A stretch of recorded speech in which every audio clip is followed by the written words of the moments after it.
সালামু আলাইকুম সবাইকে, ইউটিউবের ভাই ও বোনেরা কেমন আছেন আপনারা? আলহামদুলিল্লাহ আমি ভালো আছি। এই যে আজকে একটা বাথরুমের ফিনিশিং কাজ করতে এসেছি।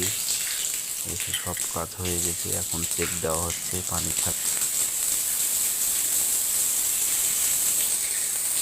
ছাড়লাম, এই যে ঝর্ণাটা ছেড়েছি, পানি বেরোচ্ছে আলহামদুলিল্লাহ। এই যে হট লাইন, গরম এবং ঠান্ডা। এই যে একটা লো কমোড,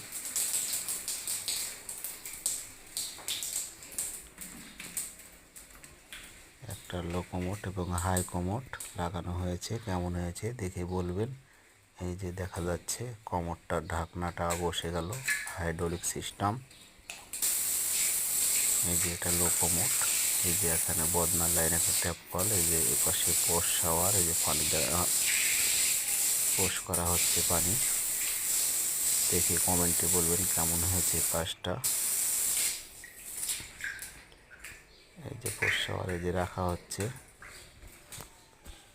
কমোড ব্যবহার করে পোস্ট করা হবে। এই যে পাশে নতুন মডেল টাওয়ার অয়েল লাগানো আছে এবং কর্নার সেলফ নতুন এসেছে আমাদের এখানে। দেখে কমেন্টে বলবেন। ধন্যবাদ সবাইকে।